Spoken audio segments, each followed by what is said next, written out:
네, 오늘도 각 가정에서 수요예배를 함께 하신 여러분 주님의 이름으로 환영합니다. 우리 시간 우리 마음속의 모든 근심들 주님께 내려놓고 나가기 원합니다.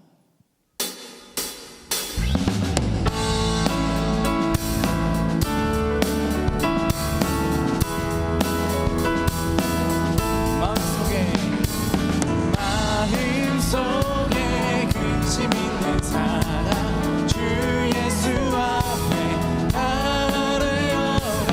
슬픈 마음 있을 때에라도 주 예수께 우리 1절 한번 더 마음속에 근심 있는 사람 주 예수 앞에 아뢰어라. 슬픈 마음 있을 때에라도 주 예수께 아뢰라. 주 예수 앞에 아뢰어라. 주의 친구니 무엇이나 근심하지 말고 주 예수께 아뢰라. 눈물 나며 깊은 한숨 쉴 때 주 예수 앞에 아뢰어라. 은밀한 죄 내게 있더라도 주 예수께 아뢰라. 주 예수 앞에 아뢰어라. 주의 친구니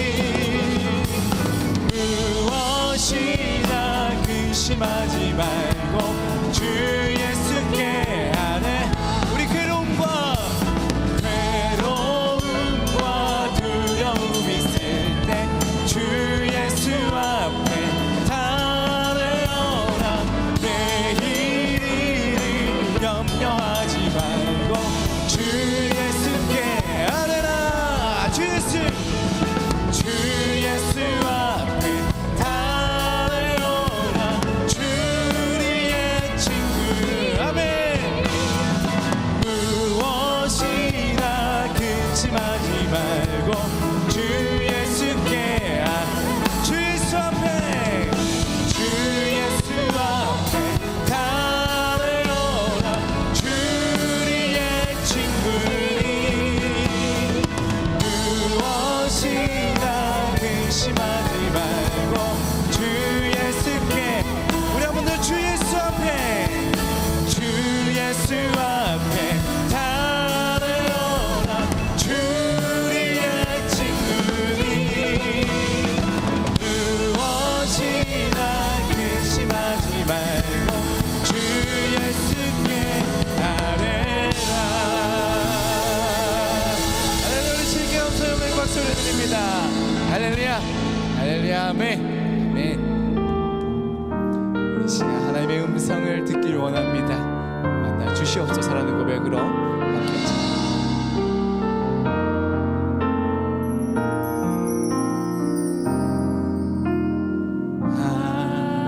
하나님의 음성을 듣고자 기도하며 귀를 기울이시고 내 기도를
하나님 이 시간 주님 만나기 원합니다. 아버지 주님의 음성을 들려주시옵소서. 주님 만나주시옵소서라는 고백으로 우리 시간 함께 기도하며 나가겠습니다. 기도합니다. 하나님 감사함을 드립니다.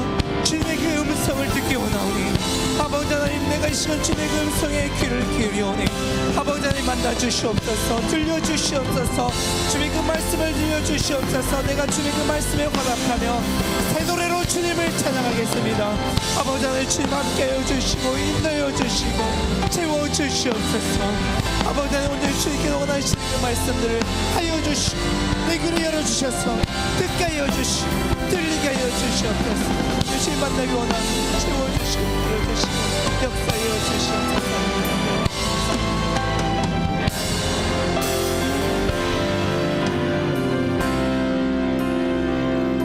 우리 모든 말씀을 나에게 말씀하실 우리 주 예수 그리스도의 이름으로 간절히 기도드립니다. 아멘.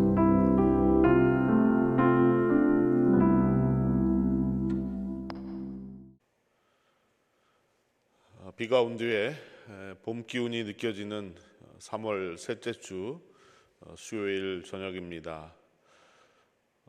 여러분들의 삶에도 또 우리의 세상에도 봄이 찾아오고 그동안 코로나 바이러스로 힘들고 어려웠던 시간들이 하나둘씩 사라져갈 수 있기를 간절히 소망해 봅니다. 오늘도 우리에게 희망을 주시는 또 소망을 주시는 하나님의 말씀을 함께 나누도록 하겠습니다. 사사기 20장 17절에서 35절까지의 말씀을 보도록 하겠습니다. 사사기 20장 17절에서 35절입니다. 여러분들이 가지신 성경이나 또 TV 화면을 보시면서 함께 읽도록 하겠습니다. 베냐민 자손 외에 이스라엘 사람으로서 칼을 빼는 자의 수는 40만 명이니 다 전사라. 이스라엘 자손이 일어나 베델에 올라가서 하나님께 여쭈어 이르되 우리 중에 누가 먼저 올라가서 베냐민 자손과 싸우리이까 하니 여호와께서 말씀하시되 유다가 먼저 갈지니라 하시니라. 이스라엘 자손이 아침에 일어나 기브아를 대하여 진을 치니라. 이스라엘 사람이 나아가 베냐민과 싸우려고 전열을 갖추고 기브아에서 그들과 싸우고자 하매 베냐민 자손이 기브아에서 나와서 당일에 이스라엘 사람 22,000명을 땅에 엎드려뜨렸으나 이스라엘 사람들이 스스로 용기를 내어 첫날 전열을 갖추었던 곳에서 다시 전열을 갖추니라. 이스라엘 자손이 올라가 여호와 앞에서 저물도록 울며 여호와께 여쭈어 이르되 내가 다시 나아가서 내 형제 베냐민 자손과 싸우리이까 하니 여호와께서 말씀하시되 올라가서 치라 하시니라. 그 이튿날에 이스라엘 자손이 베냐민 자손을 치러 나아가매 베냐민도 그 이튿날에 기브아에서 그들을 치러 나와서 다시 이스라엘 자손 18,000명을 땅에 엎드려뜨렸으니 다 칼을 빼는 자였더라. 이에 온 이스라엘 자손 모든 백성이 올라가 베델에 이르러 울며 거기서 여호와 앞에 앉아서 그날이 저물도록 금식하고 번제와 화목제를 여호와 앞에 드리고 이스라엘 자손이 여호와께 물으니라. 그때에는 하나님의 언약궤가 거기 있고 아론의 손자인 엘르아살의 아들 비느하스가 그 앞에 모시고 섰더라. 이스라엘 자손들이 여쭈기를 우리가 다시 나아가 내 형제 베냐민 자손과 싸우리이까 말리이까 하니 여호와께서 이르시되 올라가라. 내일은 내가 그를 내 손에 넘겨주리라 하시는지라. 이스라엘이 기브아 주위에 군사를 매복하니라. 이스라엘 자손이 셋째 날에 베냐민 자손을 치러 올라가서 전과 같이 기브아에 맞서 전열을 갖추매 베냐민 자손이 나와서 백성을 맞더니 꾀임에 빠져 성읍을 떠났더라. 그들이 큰 길 곧 한쪽은 베델로 올라가는 길이요 한쪽은 기브아에 들로 가는 길에서 백성을 쳐서 전과 같이 이스라엘 사람 30명 가량을 죽이기 시작하며 베냐민 자손이 스스로 이르기를 이들이 처음과 같이 우리 앞에서 패한다 하나 이스라엘 자손은 이르기를 우리가 도망하여 그들을 성읍에서 큰 길로 꿰어내자 하고 이스라엘 사람이 모두 그들의 처소에서 일어나서 바알다말에서 전열을 갖추었고 이스라엘의 복병은 그 장소 곧 기브아 초장에서 쏟아져 나왔더라. 온 이스라엘 사람 중에서 택한 사람 10,000명이 기브아에 이르러 치매 싸움이 치열하나 베냐민 사람은 화가 자기에게 미친 줄을 알지 못하였더라. 여호와께서 이스라엘 앞에서 베냐민을 치심해 당일에 이스라엘 자손이 베냐민 사람 25,100명을 죽였으니 다 칼을 빼는 자였더라. 아멘. 손자병법에 보면 100번 싸워서 100번 이긴다 해도 그것은 최고의 방법은 아니다. 최고의 방법은 싸우지 않고 이기는 것이다 라는 말이 나옵니다. 여기서 싸우지 않고 이긴다라는 이 말은 대화를 통해서 혹은 외교적인 방법을 통해서 그 문제를 풀어가고 해결해가는 것을 의미하는 말입니다. 왜 그런가 하면 일단 한번 싸움이 나면 적군이든 아군이든 상당한 손실과 피해를 입게 됩니다. 그리고 많은 상처를 받게 되고 그것을 치유하려면 상당한 시간이 걸리기 때문에 싸우지 않고 이기는 것이 진정한 승리다라고 말하는 것이겠죠. 싸우면 많은 것을 잃을 수밖에는 없습니다. 그런데 오늘 말씀해 보니까 싸움이 일어났습니다. 우리가 흔히 하는 말에 세상에서 제일 재밌는 구경이 싸움 구경이라고 하는데 오늘 본문 말씀을 들여다보면 그렇게 재밌게만은 볼 수가 없습니다. 왜냐하면 너무나 많은 사람들이 목숨을 잃었고요. 이 싸움은 동족 상잔의 비극이었기 때문입니다. 같은 민족끼리 서로가 서로를 죽이는 마치 우리나라의 6.25 전쟁을 연상케 하는 그런 싸움이었기 때문에 정말로 비통하고 안타까운 싸움이었던 것입니다. 그러면 왜 이러한 싸움이 일어나게 되었는지 간략하게 정리를 한번 해서 여러분과 나누도록 하겠습니다. 레위인에게 첩이 있었다고 말씀을 드렸고요.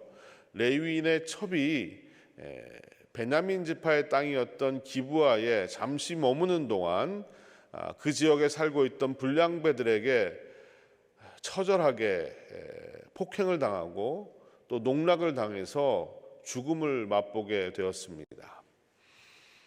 이 사실에 분노한 이 레위 사람은요, 자신의 아내의 그 시신을 12토막을 내서 이스라엘의 12지파에게 보냅니다.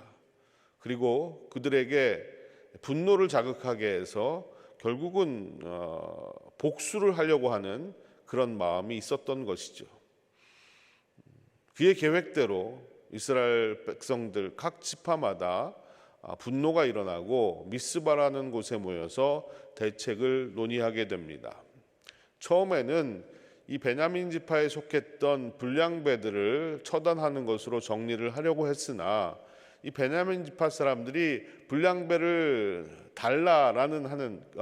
불량배를 넘겨달라고 하는 이스라엘 지파들의 요구를 거절합니다. 그리고 그들이 전쟁 태세로 돌입하게 되었다는 것이죠. 그래서 결국 이스라엘 전체 지파들과 베냐민 지파 간에 전쟁이 일어나게 된 것입니다. 결국 이 전쟁으로 인해서 26,700명의 베냐민 군대와 40만 명의 이스라엘의 연합군이 싸움을 시작합니다. 18절 말씀을 같이 한번 보겠습니다. 이스라엘 자손이 일어나 베델에 올라가서 하나님께 여쭈어 이르되 우리 중에 누가 먼저 올라가서 베냐민 자손과 싸우리이까 하니 여호와께서 말씀하시되 유다가 먼저 갈지니라 하시니라. 이 장면을 보면 마치 이스라엘 백성들이 하나님께 여쭈어 보는 것 같은 그런 장면입니다. 이 장면은 또한 어디서 많이 보고 들은 것 같은 장면인데요. 사실은 사사기 1장 1절을 펼치면 사사기를 시작하자마자 이와 비슷한 이야기가 기록되어 있습니다. 사사기 1장 1절을 한번 보도록 하겠습니다. 여호수아가 죽은 후에 이스라엘 자손이 여호와께 여쭈어 이르되 우리 가운데 누가 먼저 올라가서 가나안 족속과 싸우리이까. 이 두 구절 사사기 1장 1절과 오늘 본문 말씀을 비교해 보면 얼핏 같아 보입니다. 하지만 전혀 같은 것이 아니었습니다. 사사기 1장 1절에서는 가나안 족속과 싸우기 위해서 하나님께 여쭈었던 질문이고요. 오늘 이 구절은요, 동족 베냐민과 싸우고자 하나님께 질문했던 것입니다. 또 다른 것이 있는데 그것은 하나님의 답변이었습니다. 오늘 말씀에서 하나님은 유다가 먼저 갈지니라 라고 대답을 하셨는데, 유다가 먼저 갈지니라 라는 이 말을 히브리 성경 원본으로 보면 이 뜻이 어떤 뜻이냐 하면 그냥 유다가 먼저다 혹은 유다가 시작이다 라는 정도의 뜻입니다. 그런데 더 중요한 것은 사사기 1장 2절에서 보면 1장 1절에서 이스라엘 백성들이 하나님 앞에 여쭈었던 것을 하나님이 어떻게 대답하셨는지가 기록되어 있습니다. 하나님이 어떻게 그들에게 대답을 하셨을까요? 1장 2절을 한번 보겠습니다. 여호와께서 이르시되 유다가 올라갈지니라 보라 내가 이 땅을 그의 손에 넘겨 주었노라 하시니라. 자, 여기서는 그냥 유다가 먼저다라고만 하시지 않고 하나님께서 뭐라고 하셨냐면 내가 이 땅을 그의 손에 넘겨 주었다라고 말씀을 하신 겁니다. 다시 말하면 처음 가나안을 정복할 때 하나님이 그들에게 승리의 약속을 주셨는데 지금은 승리에 대한 아무런 언급도 하고 있지 않으십니다. 하지만 그들은 이 하나님의 말씀이 당연히 자신들에게 승리를 보장해 주시는 말씀일 거라고 착각을 한 것이죠. 그리고는 자신 있게 전쟁에 나갔는데 무참히 짓밟히고 맙니다. 21절을 한번 보겠습니다. 베냐민 자손이 기브아에서 나와 당일에 이스라엘 사람 22,000명을 땅에 엎드려뜨렸으나 22,000명이나 목숨을 잃었습니다. 전혀 예상치 못했던 결과가 나온 겁니다. 싸우나 마나한 전쟁이고 숫자적으로 봤을 때도 상대가 안 되는 전쟁이었습니다. 그냥 이기는 전쟁이라고 생각을 했는데 지고 말았습니다. 당연히 이겼다, 당연히 이길 것이다 라는 전쟁이 당연한 것이 아니었던 겁니다. 그때서야 이스라엘 사람들이 긴장하기 시작합니다. 그리고 하나님께 달려갑니다. 아마도 이렇게 하나님께 따졌을지도 몰라요. 하나님, 이건 약속과 다르지 않습니까? 유다가 먼저 가라고 하시지 않았습니까? 라고 하나님 앞에 따졌는지도 모릅니다. 그들은 원통한 마음에 날이 저물도록 하나님 앞에서 울고 다시 여쭙습니다. 근데 이번엔 좀 다르게 하나님 앞에 여쭈어 봅니다. 23절 중반부를 한번 보도록 하겠습니다. 23절 중반부를 보시면 내가 다시 나아가서 내 형제 베냐민 자손과 싸우리이까. 앞에 말과 뭐가 달라졌습니까, 여러분? 한 단어가 더 추가가 됐는데 어떤 단어냐 하면 내 형제라는 단어가 추가가 되었습니다. 이제서야 베냐민이 우리의 형제라는 사실을 자각하게 된 것입니다. 하지만 그들은 여전히 싸워야 한다는 명분만큼은 절대 버리지 않았습니다. 조금 겸손해진 것 같지만 크게 달라지지는 않았다는 것입니다. 이들의 질문에 하나님도 같은 대답을 하십니다. 23절 후반부를 보시면 여호와께서 말씀하시되 올라가서 치라라고 하셨습니다. 이 말씀을 들은 후에 이스라엘이 두 번째 전쟁을 시작하는데 결과 또한 패배였습니다. 25절에 보니까 18,000명이 죽었습니다. 두 차례에 걸친 전쟁에서 전혀 예상하지 못했던 결과를 맛본 이스라엘 지파들은 비로소 사태의 심각성을 깨닫게 되었습니다.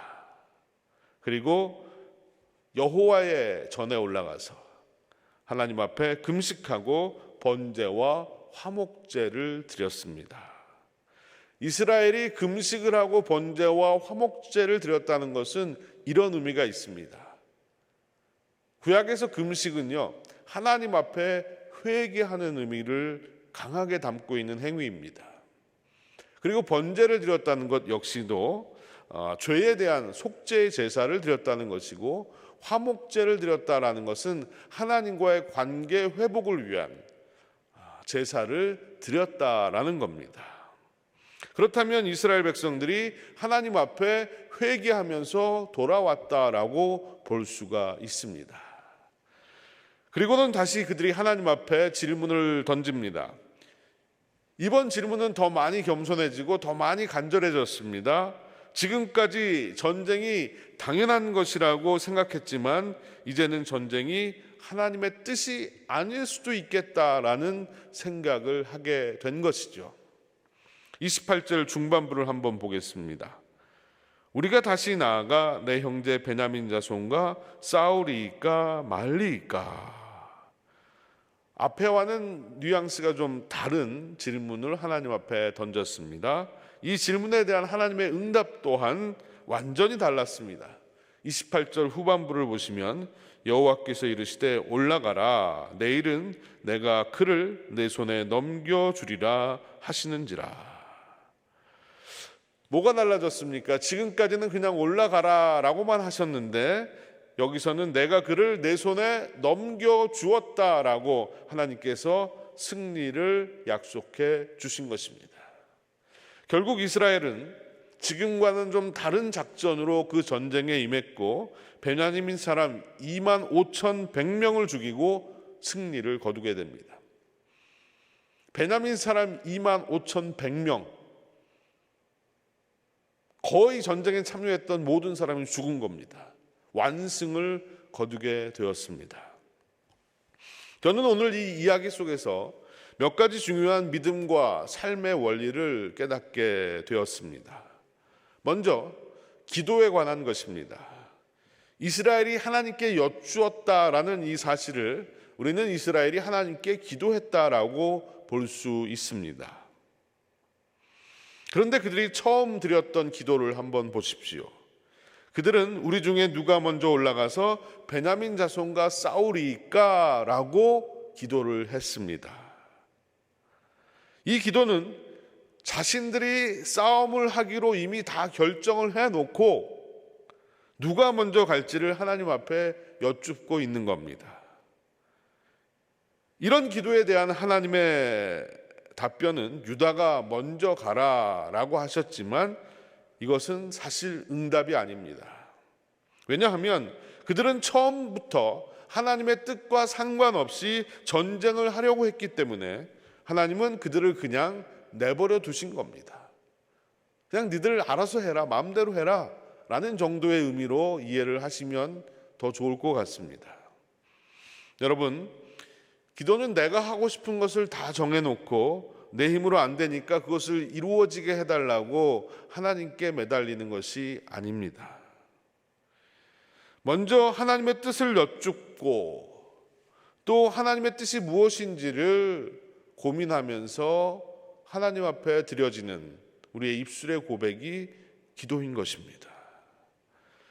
우리는 내 마음대로 정해놓은 것을 되게 해달라고 실컷 기도하고 그것이 안 되면 하나님이 응답하지 않으셨다라고 원망을 하지만 하나님은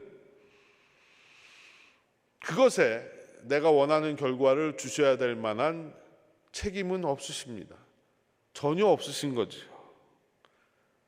그것은 내가 저지른 일이고 그 책임은 사실 내가 져야 하는 것입니다. 우리는 기도를 내가 어떤 일을 저질러 놓고 잘 해결이 안 되면 해결되게 해달라고 하나님 앞에 매달리는 정도로 생각하기가 쉽습니다. 그러나 그것은 아니라는 겁니다. 기도는 나의 연약함과 죄를 고백하고 하나님께 더 가까이 나아가는 것입니다. 하나님, 어떻게 하면 좋을까요? 내가 무엇을 결정하기 전에 그분의 뜻을 여쭙고 또 물어보는 것이 바로 기도라는 겁니다. 이때 하나님은 우리의 기도를 들으시고 응답해 주실 것입니다. 그래서 마지막으로 이스라엘 백성들이 금식하고 번제를 드리고 화목제를 드리고 하나님 앞에 회개하며 기도했을 때, 하나님의 뜻을 여쭈었을 때 하나님께서는 그들에게 응답을 하셨습니다. 우리가 다시 나아가 내 형제 베냐민 자손과 싸우리이까 말리이까. 처음 기도는 우리가 싸우려고 결정을 했으니까 하나님이 좀 도와주세요 라는 이런 기도였고요. 이 세 번째 기도는 우리가 싸워도 될까요? 싸울까요? 말까요? 라고 하나님 앞에 여쭈어 보는 기도였습니다. 여러분, 이 두 기도의 차이를 이해하시겠습니까?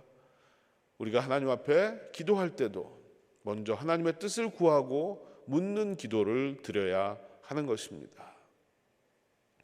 하나님이 기뻐하시는 기도는 그분의 뜻을 여쭙는 기도입니다.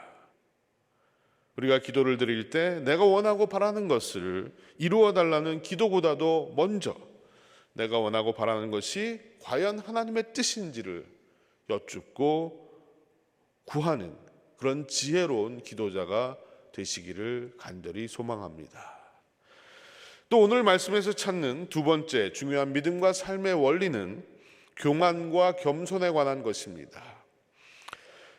이스라엘은 처음부터 교만했습니다.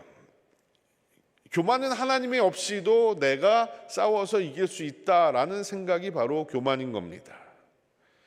교만해서 자기들 마음대로 베냐민 지파를 심판하겠다고 한 겁니다. 여러분, 심판은 누가 하는 겁니까? 심판은 하나님이 하시는 겁니다.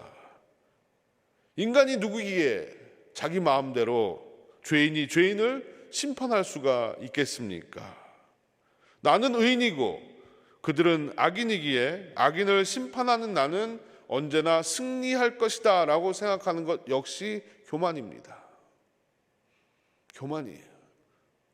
누가 누구를 심판하고 누가 의인이라고 말할 수가 있겠습니까? 그래서 이스라엘은 기도도 싸움도 이기는 것을 전제로 너무나 쉽게 접근을 합니다. 하지만 그들은 수많은 사람의 목숨을 잃어버리고 두 번의 패배를 통해서 자신들의 생각이 잘못되었다는 것을 깨닫게 되었습니다. 그래서 하나님 앞에 회개하고 겸손히 또 간절히 도움을 구합니다. 반면 베냐민 지파는 거꾸로입니다. 처음에는 숫자적인 열세로 인해서 많이 위축되고 또 자신이 없었을 겁니다. 그런데 뜻하지 않게 1차전에서 승리를 합니다. 그리고 2차전에서도 승리를 거두었습니다. 두 번의 승리 후에 그들은 점점 교만해지기 시작했습니다. 뭐 싸워보니까 별거 아니네 라는 생각을 갖게 된 것이죠. 그래서 너무 쉽게 적들을 상대하다가 이스라엘 백성들이 세워놓은 계략에 빠져서 그들은 결국 전쟁에서 참패를 당하고 맙니다. 한두 번의 승리가, 한두 번의 성공이 완전한 승리나 완전한 성공이 아니라는 것입니다. 결국 승리는 인간을 때로 교만하게 만들고 때로는 실패가 인간을 겸손하게 만들기도 합니다. 하나님은 우리에게 성공도 주시고 실패도 주시는데 성공했을 때 하나님 앞에 교만하지 말아야 하고 실패했을 때는 더욱더 하나님 앞에 겸손해야 하는 것입니다. 만약 그렇지 않으면 우리는 완전한 실패를 맛보게 될지도 모릅니다.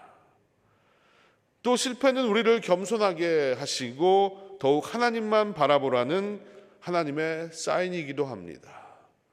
반면 성공은 하나님이 하신 것을 깨닫고 더욱 하나님만 바라보라는 또 하나님의 사인인 것입니다.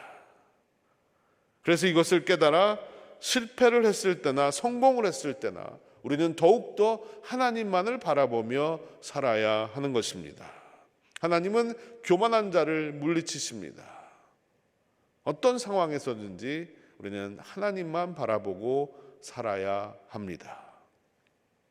마지막으로 또 한 가지 우리가 깨닫는 진리는 승패의 키는 하나님이 가지고 계신다는 것입니다.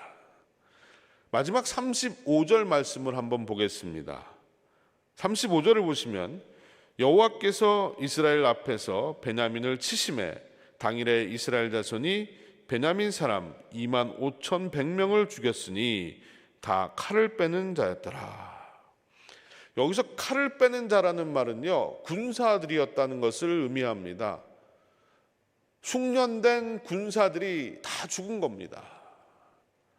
그런데 더 중요한 말이 있습니다. 그것은 뭐냐 하면 여호와께서 이스라엘 앞에서 베냐민을 치심해라는 말이에요. 여러분, 누가 승리를 한 것입니까? 여호와 하나님께서 승리하신 겁니다.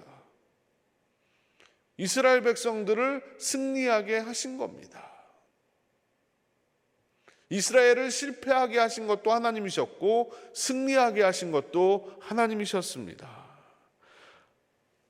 하나님이 함께 하시지 않을 때는 그들은 무참히 패배했지만 하나님이 함께 하실 때는 두 번이나 패배하고 나서도 거뜬히 승리할 수가 있었습니다. 베냐민도 마찬가지입니다. 1차전과 2차전의 승리, 그것도 하나님의 뜻이었고요. 3차전의 패배 역시 하나님의 뜻이었습니다. 1, 2차전은 이스라엘의 교만과 죄악을 심판하시기 위한 하나님의 승리였고요. 또 3차전에서는 소돔과 고모라와 같은 죄악에 빠져 있었던 베냐민 지파를 심판하시기 위한 하나님의 승리였습니다. 하나님은 당신이 택한 백성들이지만 그들의 허물과 잘못을 동시에 심판하시고 깨닫게 하셨습니다. 결국 이스라엘의 패배와 베냐민의 승리, 그리고 베냐민의 패배와 이스라엘의 승리 모두 동전의 양면과 같은 것입니다. 두 쪽 모두에게 하나님이 진정한 왕이시라는 것을 보여주고 있습니다. 왕이신 하나님만을 믿고 의지하라는 것을 보여주고 있는 겁니다. 그리고 그들의 죄를 신랄하게 책망하시고 심판하신 것입니다. 여러분, 우리 인생의 왕도 하나님이십니다. 우리는 여전히 그분의 은혜와 사랑 안에서 사는 자들입니다. 하나님이 함께 하시지 않으면 우리 인생의 그 어떤 승리도 우리 스스로 이뤄낼 수가 없습니다. 아무리 내가 가진 힘이 강하다 할지라도 하나님이 함께 하시지 않는다면 지고 만다는 것을 우리는 이 말씀 속에서 보았습니다. 반면 하나님이 함께 하시면 승리한다는 것도 보았습니다. 여러분, 우리도 하나님의 은혜로 사는 사람들입니다. 이 사실을 깨닫고 고백할 수 있는 자만이 진정한 인생의 승리를 맛볼 수가 있습니다. 이 사실을 모르는 자는 성공에 교만하고 실패에 포기하게 됩니다. 하나님은 우리의 성공과 실패, 모든 것들을 다 사용하셔서 우리 인생을 복되게 하실 줄로 믿습니다. 그러기에 언제나 어디서나 어떠한 상황에서든지 성공을 했거나 실패를 했거나 하나님께 가까이 나아가는 것이 진정한 복인 줄로 믿습니다. 여러분, 이번 한 주를 사시면서 때로는 성공을 할 수도 있고 때로는 실패를 할 수도 있습니다. 또 기쁜 일이 있을 수도 있고 마음 아픈 일이 있을 수도 있습니다. 하지만 어떠한 일이 내 앞에 펼쳐진다 할지라도 하나님께 더 가까이 가고 하나님을 바라보고 하나님을 의지함으로 말미암아 진정한 성공을 이루어 가시는, 승리를 이루어 가시는 저와 여러분이 되시기를 간절히 축원드립니다. 기도하시겠습니다. 같은 민족끼리 죽고 죽이는 전쟁을 벌이고 모두가 실패하고 모두가 아파하는 이 모습을 우리가 보았습니다. 싸우기 전에 서로 평화적으로 해결했다면 더욱더 좋았을 것을 그러지 못하고 싸워야 했던 그들을 향한 아버지의 마음을 헤아려 봅니다. 당신의 자녀들이 싸우지 않기를 원하시고 바라시는 아버지의 마음을 전혀 생각지 않고 그들은 서로 싸웠습니다. 그리고 서로 죽고 죽였습니다. 하지만 하나님께서 그 모든 일들을 그들을 향한 심판과 또 그들을 향한 하나님의 메시지로 사용을 하셨습니다. 하나님이 함께 하시지 않으면 그 어떤 승리도 그 어떤 성공도 이룰 수가 없다는 것을 다시 한번 깨닫게 하셨고 하나님께 어떻게 기도를 해야 하는지도 깨닫게 하셨습니다. 그리고 성공해서 교만해서는 절대로 안 되고 실패했다고 또한 좌절하고 낙심하는 것이 아니라 겸손히 하나님 앞에 나와야 함도 깨닫게 하셨습니다.